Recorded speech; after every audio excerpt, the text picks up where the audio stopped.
भारत में नृत्य की एक खास पहचान है। चाहे कोई त्योहार हो या फंक्शन, नृत्य के बिना सब कुछ अधूरा सा लगता है। हमारे देश में जैसे अलग अलग राज्यों की बोली अलग है, वैसे ही सभी राज्यों का अपना एक खास नृत्य होता है जो उस राज्य की पहचान भी है। आज हम आपको गोवा के प्रसिद्ध लोक नृत्य के बारे में बताने वाले हैं। इस नृत्य को फुगड़ी कहा जाता है, जो खास तौर पर कोंकण क्षेत्र की महिलाएं करती हैं। ये नृत्य न सिर्फ गोवा की सांस्कृतिक धरोहर का हिस्सा है, बल्कि भारतीय कला में भी खास जगह रखता है। तो चलिए बिना किसी देरी के इस लोक नृत्य के बारे में जानते हैं। नमस्कार, स्वागत है आपका नृत्य रचिता में। फुगड़ी एक पारंपरिक गोवानी लोक नृत्य है, जिसे मुख्य रूप से कोंकण क्षेत्र की महिलाएं करती हैं। ये नृत्य विशेष रूप से हिंदू धार्मिक आयोजनों जैसे गणेश चतुर्थी, ढालो आदि के दौरान किया जाता है। ये नृत्य भाद्रपद महीने में आयोजित होता है, जब महिलाएं अपने दैनिक कार्यों से छुट्टी लेकर इस नृत्य का आनंद लेती हैं। इसका मुख्य उद्देश्य महिलाओं को उनके नियमित कार्यों से आराम देने के साथ साथ सामाजिक और धार्मिक आयोजनों का हिस्सा बनाना है। ये नृत्य फसल कटाई के मौसम में भी किया जाता है, जब महिलाएं फुर्सत के पल बिताती हैं। ये नृत्य महिलाओं के अपने दैनिक काम से छुट्टी लेने का भी प्रतीक है, जब महिलाएं अपनी दिनचर्या से बाहर निकलकर सिर्फ मौज मस्ती और नृत्य करती हैं। फुगड़ी नृत्य का इतिहास काफी पुराना है, लेकिन इसके बारे में कोई ठोस प्रमाण नहीं है कि इसकी शुरुआत कब और कहाँ हुई।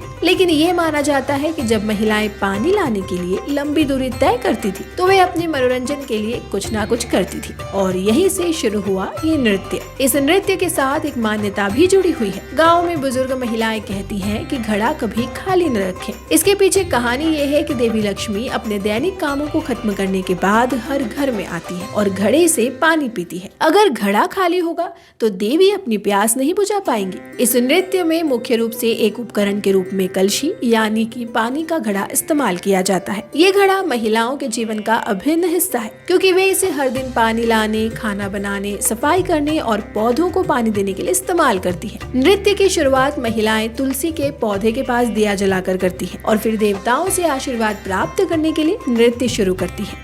इस नृत्य में महिलाएं देवताओं को अपनी श्रद्धा व्यक्त करती हैं और देवता उन्हें आशीर्वाद देते हैं। फुगड़ी नृत्य में महिलाएं हाथ पकड़कर गोल घेरे में नृत्य करती हैं। वे अपनी चूड़ियां तांबे के बर्तनों पर भी पटकती हैं। ये बर्तन कलशी कहलाते हैं, जो जीवन का प्रतीक माने जाते हैं। कलशी या पानी का घड़ा गर्भ का प्रतीक है और इसमें फूंकने का मतलब है जीवन देना। फुगड़ी नृत्य में महिलाएं रंग बिरंगी साड़ियां पहनती हैं। हिंदू महिलाएं आमतौर पर पारंपरिक साड़ी पहनती हैं, जबकि ईसाई महिलाएं दाहिने कंधे पर लाल चेक वाली साड़ी पहनती हैं। इसके साथ ही वे अपनी कमर पर सफेद दुपट्टा भी बांधती हैं। हालांकि पहले महिलाएं अपने काम के कपड़े पहनकर नृत्य करती थी, लेकिन आजकल इस नृत्य के लिए विशेष कपड़े पहने जाते हैं। ये नृत्य विशेष संगीत के बिना किया जाता है, यानी इसमें कोई वाद्य यंत्र नहीं होते। महिलाएं अपने प्रदर्शन के दौरान केवल गाती हैं और फू फू जैसी आवाजें निकालती हैं। पानी के घड़ों में फूंकते समय ऐसी आवाज निकलती है। यही कारण है कि इस नृत्य को फुगड़ी नाम दिया गया है। ये नृत्य धीमी गति से शुरू होता है और जो प्रदर्शन जारी रहने के साथ गति पकड़ता है। फुगड़ी नृत्य के कई प्रकार होते हैं, जैसे कट्टी फुगड़ी, जिसमें महिलाएं अपने हाथों में नारियल के गोले लेकर नृत्य करती हैं। इसके अलावा गिरकी, रहत, जिम्मा, साइकिल, करवर, कुम्बडा, घूमा, बस फुगड़ी और पखवा।